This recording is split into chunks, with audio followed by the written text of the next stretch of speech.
Hi everyone, welcome to my channel Mahurini. आज के इस वीडियो में मैं डीकोड करूंगी सीधे मुंह का जो सॉन्ग है रेड, इसके लिरिक्स को। तो यहाँ पर अब हम इस सॉन्ग को डीकोड करेंगे। पहली लाइन है हमारे पास, हौस खास में क्लब प्रमोशन, सुबह की पहली मेट्रो है ओनली ऑप्शन, जिन क्लबों में वो करता है काम उन क्लबों में वो लेजेंड है और गलियों में दे कॉलम काम। तो ये जो पहली लाइन है इसमें ये है कि पहले जब वो हौस खास में थे तो वहाँ पे वो क्लब की प्रमोशन करते थे। This is I think about the काम। तो काम पहले वहाँ पर हौस खास में क्लब्स में प्रमोशंस करता था और लेट नाइट शिफ्ट्स में काम करता था, और सुबह की जो मेट्रो होती थी, लाइक अर्ली मॉर्निंग में जो पहली मेट्रो उसको मिलती थी, उसके उस पे वापस अपने घर जाना होता था। तो ये थोड़ा सा ना हसल के बारे में बता रहा है कि फेमस होने से पहले उन्होंने कितनी ज़्यादा स्ट्रगल की है। उनको लेट नाइट शिफ्ट्स करनी पड़ती थी, अर्ली मॉर्निंग में बस पकड़नी पड़ती थी, और जिन क्लब्स में वो काम करता था अब क्योंकि वो फेमस हो चुका है तो वहाँ पर वो उसको लेजेंड बोलते हैं। और जिन गलियों से वो जाता था अब वो दे कॉल हिम काम, जो कि अब उसका क्रिएटेड नेम हम कह सकते हैं, या रैपर्स में जो वो नेम अपना रखते हैं वो है। तो यहाँ पर स्टार्ट गाना यहाँ से होता है, फिर अब एनकोर का जो वर्सेस है वो इस तरह है। ये है मेहनत मज़े का विकसित रूप, यानी मेहनत यानी जितने भी उन्होंने स्ट्रगल की है अपनी लाइफ में, उसको अब उनको फ्रूट मिला है, ये उसका एक विकसित रूप है, यानी उनकी जो मेहनत है, उसने इवॉल्व होके उनकी लाइफ में एक अच्छा लाइफ़स्टाइल उनको प्रोवाइड किया है।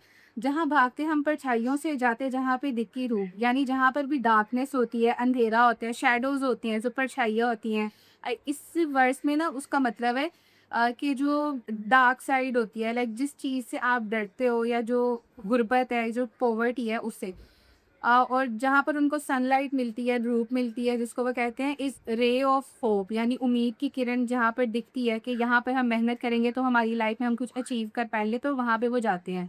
और म्यूज़िक इन्फ्लुएंशियल है, समझा कितना मैं तब से, जब से एमिनेम ने बोला था टू इट्स एमएस लिम्प बिज़किट टूस। अब यहाँ पर वो बता रहे हैं कि उसके लिए म्यूज़िक कितना ज़्यादा इन्फ्लुएंस रखता है उसकी लाइफ में। वो एमिनेम को सुनता था और जो उसका आइडल है, और उसका आइडल अगर रेफ़र करे किसी को, जो एमिनेम ने यहाँ पर लिम्प बिज़किट को रेफ़र किया, तो कहता है कि जो-जो मेरे आइडल्स मुझे रेफ़र करते थे मैं उनको सुनता था, तो मैं काफ़ी एक डीप अंडरस्टैंडिंग रखता हूँ। जो भी मेरा क्राफ़्ट है वो मेरी अंडरस्टैंडिंग पे बेस्ड है, जो मैंने अपने आइडल से सीख के गेन की है।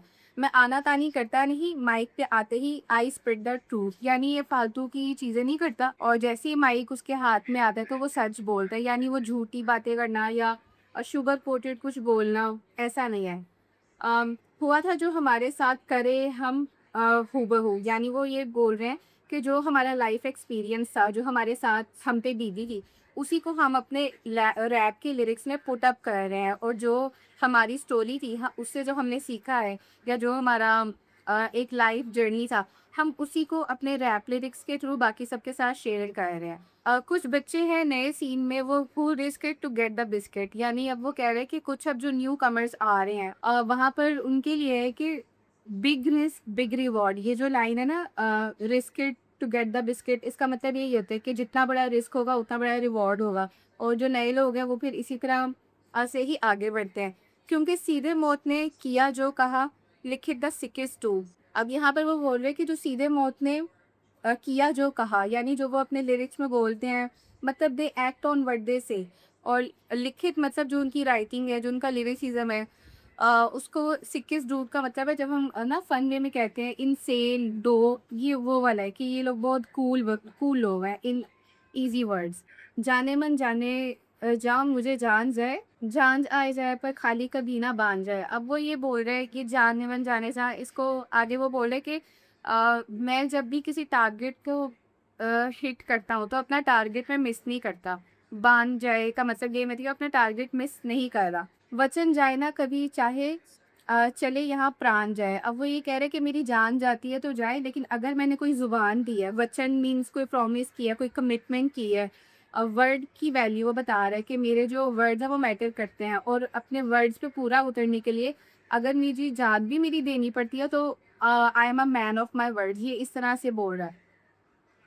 घमंड जाए ना जिसके हृदय में हनुमान जाए। अब ये हनुमान आई थिंक सिर्फ हिंदुइज़्म में उनकी एक रिलीजियस पर्सनैलिटी है, और उनके लिए ये कह रहे हैं कि जिनके दिल में वो बसते हैं, उनके दिल में फिर गुरूर नहीं होता, घमंड नहीं होता, प्राइड नहीं होता।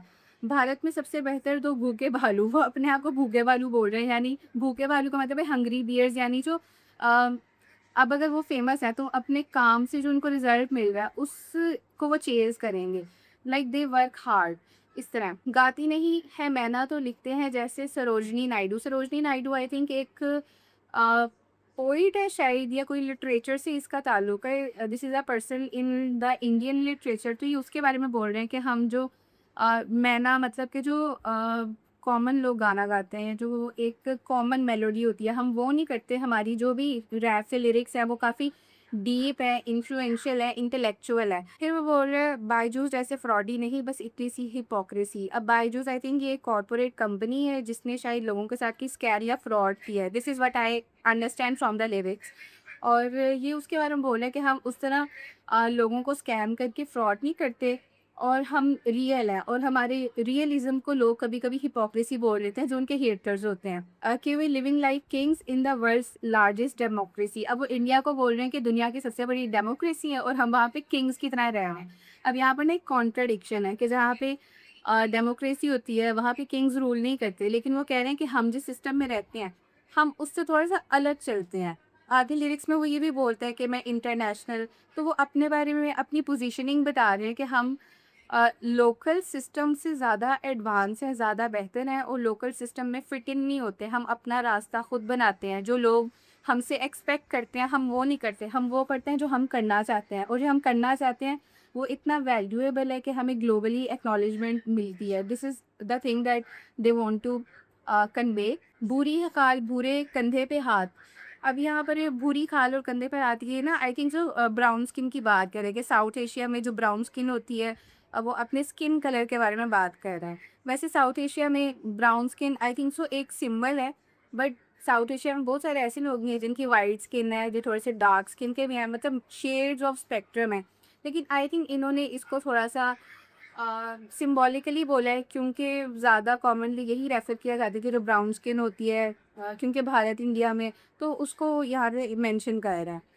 अब एपीजे बोस, भगत सिंह, अब यहाँ पर ना कुछ इन्होंने इंडियन रेवोल्यूशनरी जो अ, लोग थे उनके नाम लिए हैं, और आगे बोला है, बोले मुझे जब आती इस देश के लोगों की बात तो याद दिलाता रहियो इनको उस बुरी मिट्टी की औकात। यानी वो कह रहे कि जब भी इस कंट्री के लोगों की बात आती है वो थोड़ा सा ना पैट्रियोटिज्म शो कर रहा है, और नेशनलिज्म भी शो कर रहा है कि वो अपने कंट्री अपने मुल्क की बात कर रहा है।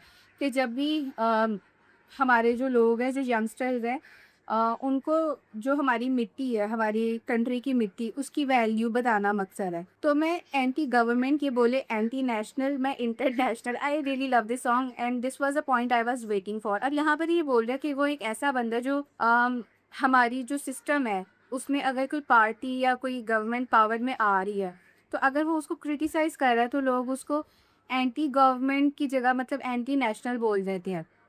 तो ये चीज़ काफ़ी सारे लोगों को फेस करनी पड़ती है अलग-अलग कंट्रीज़ में, कि जब आप अपनी जो करंट गवर्नमेंट है, सिटिंग गवर्नमेंट है, जो रूलिंग पावर में है, उसके अगेंस्ट आप कुछ बोल दो तो आपको एंटी नेशनल बोल दिया जाता है। हालाँकि आपका जो क्वेश्चन होता है वो लोगों की पॉलिसी के ऊपर होता है।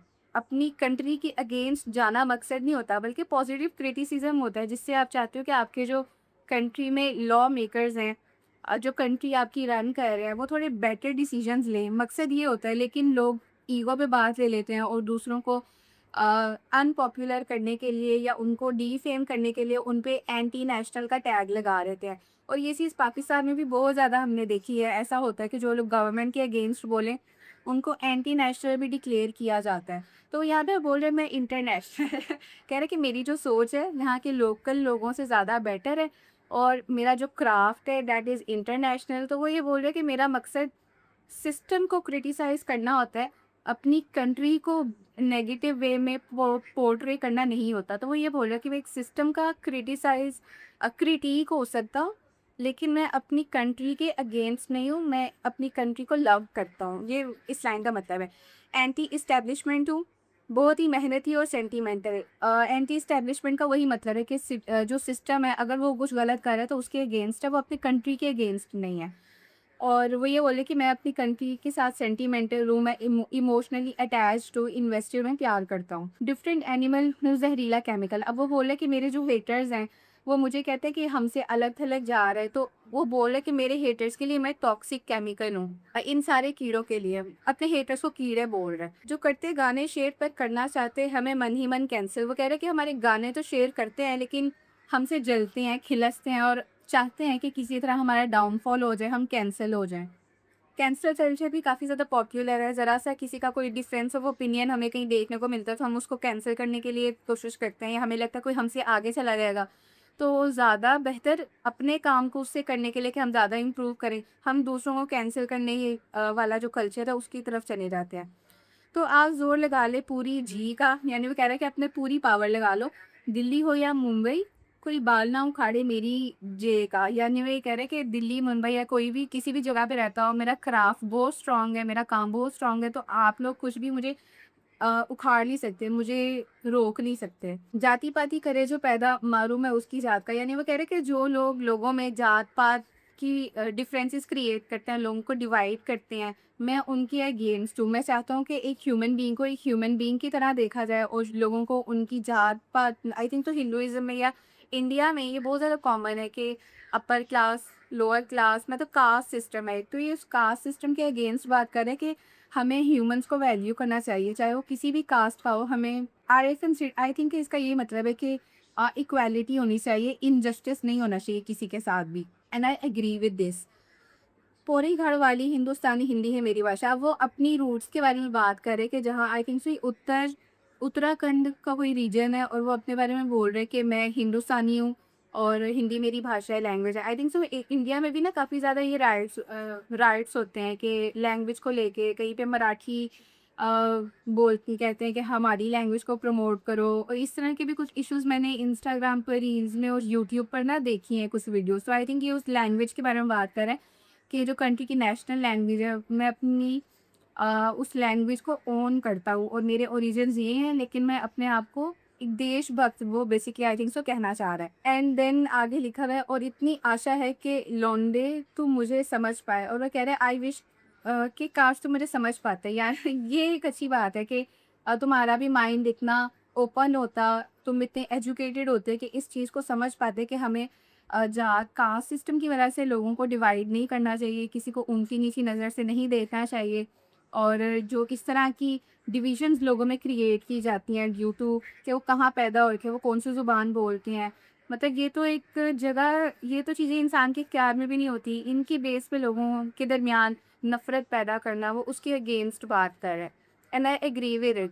बुरे लोग वही होते हैं जो बुरे काम करते हैं, जो चोरी कर रहा है, किसी के साथ ज़्यादती कर रहा है, वो बुरा इंसान है। लेकिन किसी लैंग्वेज की वजह से या आप किसी स्पेसिफिक एरिया में पैदा हुए हो, उसकी वजह से किसी से नफ़रत करना, I think this doesn't make sense and this just the sum doesn't add up to my logic.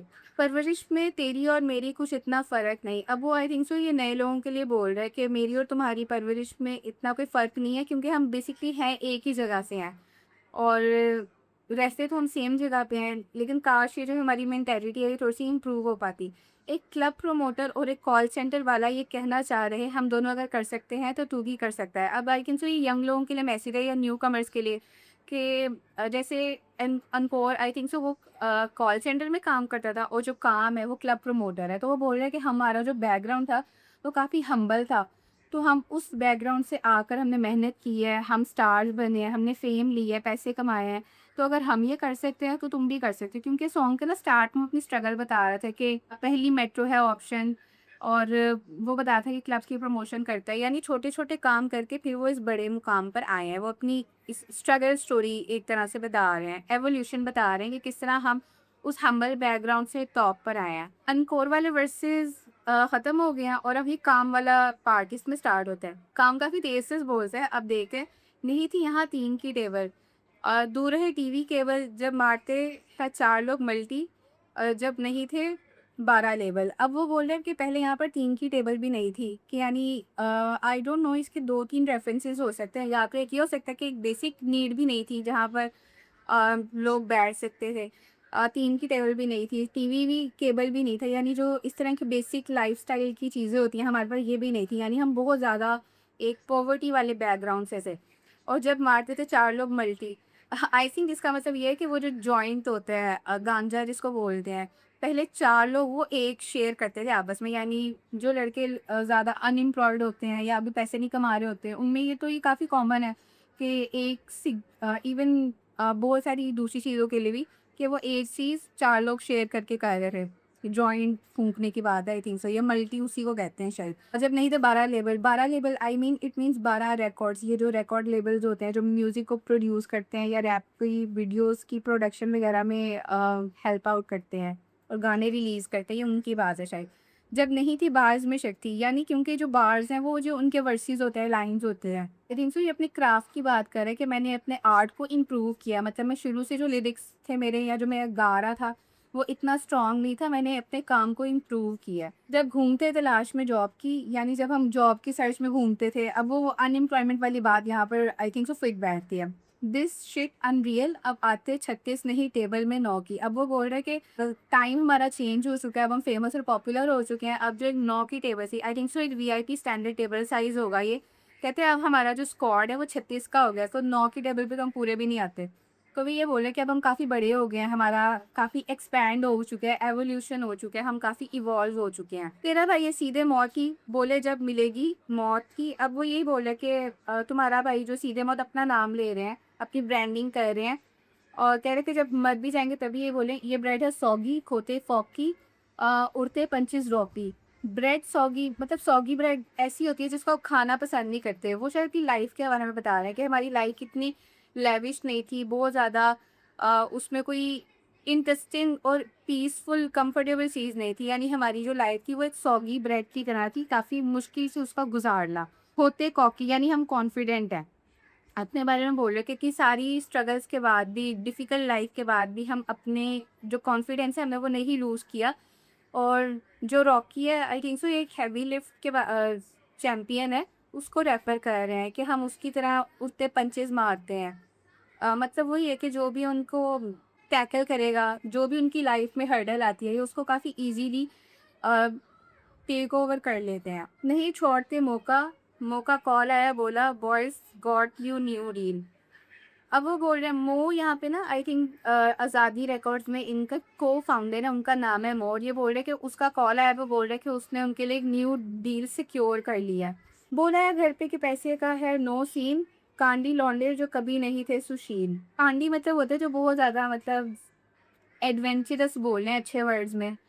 वैसे कांड वो होते हैं ना मतलब गलत काम करते हैं, कोई थोड़ा-सा फन सीक करते हैं। और वो सुशील होते हैं कि डिसेंट, मैनर्ड, वेल बिहेव कह रहे हैं, हम वो तो नहीं थे, तो हम बहुत ही ज़्यादा ना एडवेंचरस टाइप में थे। इधर करते गिग्स पे पुल अप अगर पारनी होती गाड़ना होता। वो कह रहे हैं कि अगर हमने अपने ओपोनेंट्स को अगर हमने उनको उखाड़ना होता तो हम at the spot show up हो जाते।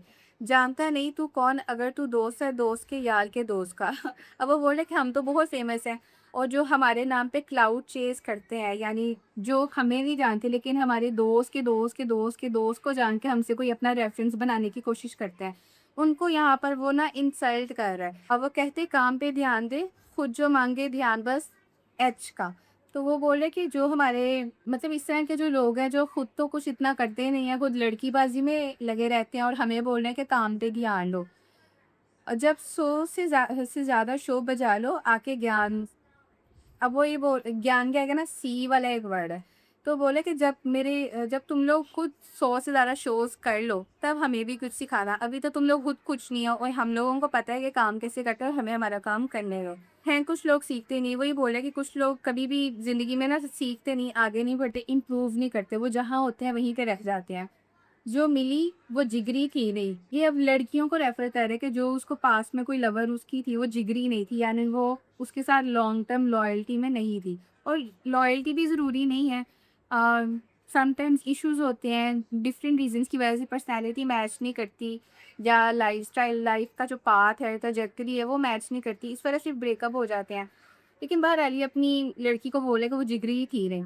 मिले जो खुशी वो टिकती भी नहीं है। वो बोले कि अगर हमारी ज़िंदगी बहुत मुश्किल है, अगर हमें कोई खुशी भी मिलती है तो वो टेम्परेरी होती है, शॉर्ट लिव्ड होती है और जल्दी ख़त्म हो जाती है। अब ऐसी फैली भीड़ है वो कहीं पे दिखती भी नहीं है। अब वो उस शायद उसी लड़की को रेफ़र कर रहा है कि अब मैं फ़ेमस हो गया हूँ और मेरे बहुत सारे फैन्स हैं। जब मैं कॉन्सर्ट्स करता हूँ तो मेरा बहुत ज़्यादा क्राउड होता है और अब तो मुझे वो कहीं दिखती भी नहीं क्योंकि अब वो फैन्स ही मेरे इतने ज़्यादा हैं तो अब उसको तो शायद मैं याद भी नहीं करता, समथिंग लाइक दैट। ऐसा भरोसा खुद पे कॉलेज जाके डिग्री ली नहीं। अब वो कह रहे हैं कि मुझे अपने ऊपर इतना भरोसा है कि मैंने कॉलेज जाके डिग्री भी नहीं ली। मैं इस चीज़ से एग्री नहीं करती।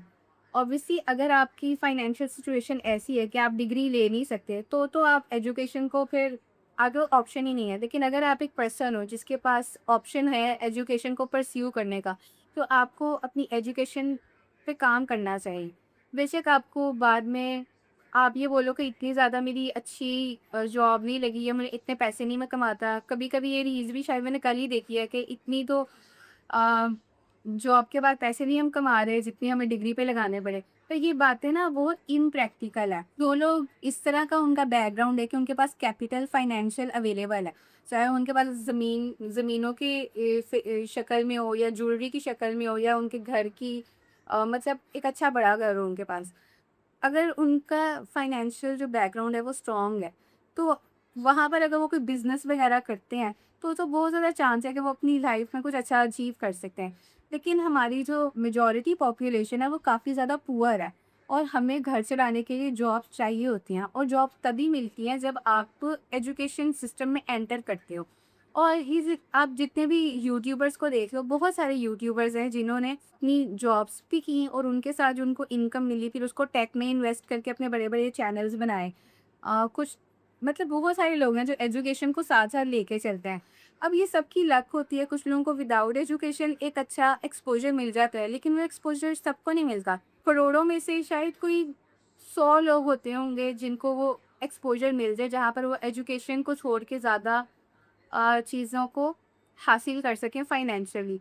लेकिन अगर आप एक पर्सन हो जो इस तरह की बातें सुन के डीमोटिवेट हो रहे हो एजुकेशनल सिस्टम से, तो मैं आपको यही सजेस्ट करूँगी कि आप इन बातों को मत सुनो और अपनी एजुकेशन को फ़ोकस करो। और तो सबकी लाइफ़ सिचुएशन डिफरेंट होती है। मैं ये भी मानती हूँ कि इस दुनिया में बहुत सारे ऐसे लोग हैं जो एजुकेटेड नहीं थे लेकिन नॉलेजेबल थे, उनके पास कोई स्किल था और उन्होंने अपने स्किल को यूज़ करके सक्सेस हासिल की, अपनी फाइनेंसेस पूरे किए। तो ये हर एक की लक पे डिपेंड करता है। लेकिन अगर मैं अपनी एक बात करूँ, तो क्या मैं किसी पर्सन को ये बोलूँगी कि तुम एजुकेशन छोड़ दो? Then I would never say that. I would definitely say कि एजुकेशन परस्यू करनी चाहिए। आपके पास डिग्री होगी तो आपकी मार्केट वैल्यू कहीं न कहीं स्ट्रॉन्ग रहती है। आप खुद भी एजुकेशन सिस्टम में खाली एकेडमिक पढ़ाई नहीं होती, आप लोगों से बात कैसे करते हो, कम्युनिकेट कैसे करते हो और हर कॉलेज में डिफरेंट एक्टिविटीज़ होती हैं, को-करिकुलर एक्टिविटीज़ होती हैं। जब आप उनमें पार्टिसिपेट करते हो तो आपको बहुत अच्छे लाइफ लेसन्स मिलते हैं। So I do support the education system और मतलब सिस्टम में तो कुछ गलतियाँ हो सकती हैं, लेकिन आपको एजुकेशन पे ध्यान देना चाहिए। अपनी डिग्री को ना कंप्लीट करना चाहिए। तेरे भाई को चाहिए नहीं कोई रीज़न टू टॉप ऑफ और भाई ज़रा हार्ड हैगा म्यूज़िक का सॉफ्ट स्पॉट और एबीजे कटाना लेके करेगा चॉप-चॉप और आई नहीं वो यहाँ तक जस्ट टू टॉक-टॉक। अब वो ये बोल रहे कि हमारा जो क्राफ्ट है, जो हम म्यूज़िक प्रोड्यूस करते हैं, जो भी उनकी रैप इंडस्ट्री में या हिप हॉप इंडस्ट्री में जो भी उनका एक फ़ेम है वो या जो उनका क्राफ़्ट है वो इतना स्ट्रॉन्ग है कि वो अपने कंपेटिटर्स को चॉप-चॉप कर देगा और वो जो उन्होंने फ़ेम हासिल किया है, इसलिए नहीं है कि वो टॉक-टॉक करें यानी बस बातें ही करते रहें, वो काम करने पे ज़्यादा फ़ोकस्ड हैं। मैं करूँगा नॉक-नॉक तो पीटेंगे ऑप-वॉक यानी जो उनकी अपोज़िशन में है वो नॉक ऑफ हो जाएँगे पिटेंगे यानी हमारा म्यूज़िक जो हम काम कर रहे हैं वो इतना स्ट्रॉन्ग होगा कि जो काम तुम करोगे वो उसको पीछे छोड़ ही देगा। हम बाँटेंगे मौत बहुत है सारा गेम ऑन लॉक। अब वो बोल रहे हैं कि हम इस पूरे सिस्टम को समझ चुके हैं, गेम हमारे हाथ में है और हमारे जो कंपेटिटर्स हैं अब हम उनको नॉक ऑफ कर देंगे। हमारे जैसा लेवल अप यहाँ पे करेगा और कौन? वो बोल रहे हैं कि हम जैसा अब कोई बन ही नहीं सकता या जिस लेवल पर हम हैं उस पर पहुँचना आसान नहीं है, मुश्किल है। और गले में खजाना लेकर घूमे हम बॉस डॉग। अब वो अपने आप को बॉस डॉग बोल रहे हैं कि हम लोग गले में खजाना लेके घूम रहे हैं यानी हमारे जो क्राफ्ट है उसने हमें इतनी पॉपुलैरिटी दी है, फेम दी है, मनी दी है, वेल्थ दी है और उसको हम गले में लेके घूम रहे हैं क्योंकि अक्सर जो रैपर्स होते हैं ना वो गले में नेकलेसेस पहनते हैं बहुत हैवी गोल्ड के, डायमंड्स के, वो उसको यहाँ पे रिप्रेजेंट कर रहा है। जीने का कारण दोस्त, रैप और फैमिली। अब वो बोल रहे हैं कि हमारी जीने के रीज़न्स हैं रैप करना, हमारी फैमिली और हमारे दोस्त। जो छू ले भाई बनता है सोना वैसे ही। अब वो बोल रहे हैं कि हम जिस चीज़ को हाथ लगाते हैं वो सोना बन जाती है। साथ में है माइक और कोई नहीं प्लान भी है। वो बोल रहे हैं कि हमारा जो म्यूज़िक है, वही हमारा एक काम है और हमने अपना कोई बैकअप नहीं रखा हुआ। हम सारी ज़िंदगी म्यूज़िक पे ही फ़ोकस रहेंगे। इस बात से भी मैं एग्री नहीं करती। अगर आप बिल्कुल स्टार्ट में हो, किसी भी चीज़ में बिगिनर हो, तो आपको अपना प्लान भी रखना चाहिए। आपको पता होना चाहिए अगर आप फेल हो गए तो आपको सेकंड क्या ऑप्शन करना है। और इन्हीं की इसी वाले सॉन्ग में ये स्टार्ट में बोलते हैं कि पहले हम क्लब प्रमोटर थे, फिर हम रैप की तरफ आए। तो ऐसा नहीं होता कि आप एकदम ही जो चीज़ आपको पसंद है आप वही शुरू कर दो, आपको थोड़ी बहुत साइड हसल करनी पड़ती है। तो यहाँ पे मैं थोड़ा-सा बोलूँगी कि प्लान बी नहीं, plan A, B, C, D सब कुछ रेडी होना चाहिए। इवन जब हम इंटेलिजेंस एजेंसीज़ की बात करते हैं, जो आपकी सिक्योरिटी सर्विसेज़ होती हैं, जो आपके डिफेंस में होती हैं, उनमें भी ना ये चीज़ होती है कि वो देखते हैं कि plan A, B, C, D अगर काम नहीं करेगा तो फिर हम क्या करेंगे? तो अपनी ना लाइफ की स्ट्रैटेजी आपको पूरी रखनी चाहिए कि आपका बैकअप क्या होना चाहिए। तो यहाँ पे भी इस वाली लाइन से भी मैं इतना एग्री नहीं करती। हाँ, ये बात है कि जो आपको चीज़ पसंद है उसको पूरी डेडिकेशन के साथ करना चाहिए, बट प्लान भी होना चाहिए आपके पास। इस हाथ में ये कैसियो भी लगती महँगी है, वो बोले कि अगर मैं एक नॉर्मल सी भी वॉच कोई पहन लूँगा तो वो भी एक्सपेंसिव लगेगी क्योंकि मैं इतना पॉपुलर हो चुका हूँ। साथ में है फैम और भी लाखों फैन्स भी। अब वो बोल रहे हैं कि साथ में मेरी फैमिली भी है और मेरे फैन्स भी हैं। शो पे थोड़े बैरिकेड्स हैं नेशन की स्टैम्पेज, यानी जो हम पूरा शो करते हैं, उसमें जो हर्डल्स होती हैं, जो इस आर्टिस्ट और उनके फैन्स के दरमियान होती हैं। ये कह रहे हैं कि लोग उनको क्रॉस करने की कोशिश करते हैं और फिर वो स्टैम्पेड्स वगैरह भी हो जाती हैं। मतलब वो ये बेसिकली बताना चाह रहे हैं कि हम बहुत पॉपुलर हैं, हमारी बहुत ज़्यादा पॉपुलैरिटी है और जिस जगह पे हम शो करते हैं वो पूरा हाउसफुल हो जाता है, इस तरह का इसका मतलब है। अब जाने पूरी बिल्डिंग में कौन रहता है ऊपर, अब वो बोले कि अब इस बिल्डिंग में फिर सारे हमें जानते हैं, हम इतने पॉपुलर हैं कि इस पूरी बिल्डिंग में जितने भी लोग हैं वो हमसे अवेयर हैं। लेक्स लूथर हूँ, सुपरमैन नहीं। लेक्स लूथर डीसी कॉमिक्स में ना एक सुपर विलेन है, लेकिन इस सुपर विलेन की क्वालिटीज़ ये हैं कि एक सेल्फ मेड जीनियस है। इसका काफ़ी ज़्यादा इन्फ्लुएंस होता है इन पॉलिटिक्स और साइंसेज़ और डिफरेंट फ़ील्ड्स में। लेकिन बेसिकली एक सेल्फ मेड होने की बात करें कि मैं सुपरमैन नहीं हूँ, मैं ऐसा नहीं हूँ जिसके पास कोई नेचुरल गॉड गिफ्टेड पावर से। मैंने जो भी किया है सेल्फ मेड किया, खुद कमाया, खुद बनाया है। तेरा भाई यहाँ पे पहुँचा है बहुत भगाई, सोया नहीं मैं 200 नाइट। अब वो बोला कि यहाँ पर पहुँचने के लिए मुझे इतनी मेहनत करनी पड़ी, अपनी नींद भी छोड़नी पड़ी, मैं 200 नाइट तो मैं सोया भी नहीं। ये जस्ट एक मेटाफोरिकल है। और अभी है पैर बस टिके ज़मीन पे हूँ, जबकि ले रहा साल की मैं 100-100 फ्लाई। अब वो बोल रहे कि मेरे पैर बस ज़मीन पे टिके हैं, यानी मैं हम्बल हूँ, ग्राउंडेड हूँ, मेरे अंदर गुरूर नहीं है। और साल में मैं 100-100 फ्लाइट्स ले रहा हूँ, यानी साल में 365 डेज़ होते हैं और मैं 100 तो बस फ्लाइट्स ले रहा हूँ। And I top of right and my jobs like mic, जब भी डालूँ नंबर बोर्ड पे तो लड़ो मेरे पेन से क्यों। अब ये पेन की बात कर रहा है, यानी जिससे वो अपने लिरिक्स राइट करता है, अपनी राइटिंग की बात कर रहा है। जो वो काम लिखते हैं लिरिसिज्म उसके बारे में। को पेन से नहीं हुई, ये पैसा भी अभी लाखों है अकाउंट में, लेकिन अब भी करूँ rap like my rank is due. अब वो बोल रहे हैं कि मेरे अकाउंट में बहुत पैसे हैं, लेकिन मैं अपना काम इतना डेडिकेशन के साथ, इतनी ज़्यादा इंटरेस्ट के साथ करता हूँ, मेहनत के साथ करता हूँ कि जैसे मुझे पता हो कि अभी मुझे मेरे घर में जो महीने का खर्चा है, जो रेंट है, अभी वो भी देना है। तो जब आपके सर पे पूरी क्लॉक चल रही होती है, आपको पता होता है मैं अपना रेंट पे करना है, तो आप काफ़ी एफर्ट करते हो। तो ये कहते हैं कि इतना पैसा कमाने के बाद भी मैं ऐसे आराम से नहीं बैठ गया, मैं अभी भी मेहनत कर रहा हूँ, मैं मेहनती हूँ, वो ये बोल रहा। क्योंकि नहीं यहाँ थी टीम की टेबल हमसे दूर है, टीवी केवल खाली मारते जब 4 लोग मल्टीज़। पहले वाली कुछ लाइन्स हैं ये मैं ऑलरेडी ये इन्होंने ना रिपीट की हैं और इनके मतलब मैं आपको बता चुकी हूँ। जो न्यू लाइन है वो ये वाला है, जब नहीं थे इंचार्ज हम कश्ती के, captain of my own ship. ये ना एक ईडियम है या फ्रेज़ है, तो ये उसके बोले कि जब हम अपनी शिप के कैप्टन नहीं थे, यानी जब हमारी ज़िंदगी का रास्ता हमारे इख्तियार में नहीं था, तब की बात है। जब नहीं थी कार और घर भी, जब हमारे पास ना अपनी घर था, ना गाड़ी थी, खाली माल और कड़की और एक माइक और छत थी। यानी वो बोले कि बस हमारे पास एक छत थी, एक माइक था और उसके हम हसल कर रहे थे, हार्ड वर्क कर रहे थे। मेरी फ़ाइट थी वक़्त से, मेरी फ़ाइट थी ओज से, यानी मेरी जो फ़ाइट है, लड़ाई है, जो जंग थी, वो खुद से थी, वक़्त से थी। और जो मेरी लाइफ़ की स्ट्रगल्स हैं, मेरे साथ थे शब्द ही तभी चली मेरी कलम कहती रहने दो। कहते मेरे पास बस वर्ड्स थे और मेरी जो कलम थी उसने मुझे कह दिया कि रहने दो। रहने दो का मतलब कि वो जिस हम्बल बैकग्राउंड से था, जिस पॉवर्टी वाले बैकग्राउंड से उसका ताल्लुक है, जहाँ उसके पास घर नहीं था, गाड़ी नहीं थी, टीवी भी उनसे दूर था, केबल भी दूर थी, 4 लोग मिलके एक जॉइंट यूज़ करते थे। तब वो बोले कि मेरे कलम ने, मेरे पेन ने, ये यानी जो मेरा क्राफ्ट है, जो आर्ट है, उसने मुझसे बोला कि इसको छोड़ दो, जाओ एमसी, कोई नहीं चाहिए बीसी।